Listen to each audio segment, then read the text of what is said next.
بسم اللہ الرحمن الرحیم۔ سامعین محترم، ایک اہم مسئلہ آپ کی گوش گزار کرنا ہے۔ زید جو ہے وہ فوت ہو گیا، اور فوت ہونے سے پہلے اس کے دل میں کچھ خواہشات تھیں۔ ایک تو یہ تھا کہ وہ اپنے ماں باپ کو جو ہے وہ حج کروائے گا، ایک جو ہے وہ بڑا گھر لے گا۔ سوال یہ پیدا ہوتا ہے کہ کیا اب وہ فوت ہو چکا ہے تو کیا اس کی وراثت میں سے اس کے ماں باپ کو حج کرایا جائے گا، یا وہ بڑا گھر کی خواہش رکھتا تھا کہ اس کی وراثت میں سے وہ بڑا گھر جو ہے وہ بنایا جائے گا، تو یا جو کچھ بھی اس کا جو ہے وہ ترکہ چھوڑ گیا ہے وہ وارثوں میں تقسیم کیا جائے گا۔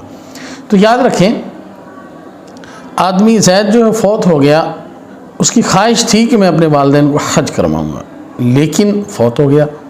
تو اب جو ہے جو اس نے ترکہ چھوڑا ہے، وراثت چھوڑی ہے، وہ ورثاء کو ملے گی۔ ہاں، اگر ورثاء سب کہتے ہیں کہ ٹھیک ہے ہم مل کر جو ہے وہ اپنے والدین کو جو ہے وہ حج کروا دیتے ہیں تو ٹھیک ہے، کوئی مسئلہ نہیں ہے۔ لیکن جو ہے یہ نہیں ہے کہ اس کی خواہش تھی تو خواہش پر جو ہے وہ والدین کو حج کروایا جائے گا اور جو وارث ہیں ان کو حصہ نہ دیا جائے، ایسی بات نہیں ہے۔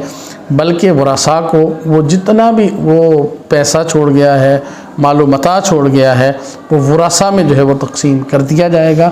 ہاں، اب ورثاء جو ہیں ان کی اپنی مرضی ہے، وہ اگر چاہیں تو ان کے والدین کو جو ہے وہ حج کروا سکتے ہیں، اگر چاہیں وہ اپنے استعمال میں تو وہ پیسے اپنے استعمال میں لگا سکتے ہیں۔ اللہ تبارک و تعالی ہمیں شرعی مسائل کو سمجھنے اور اس پہ عمل کرنے کی توفیق عطا فرمائے۔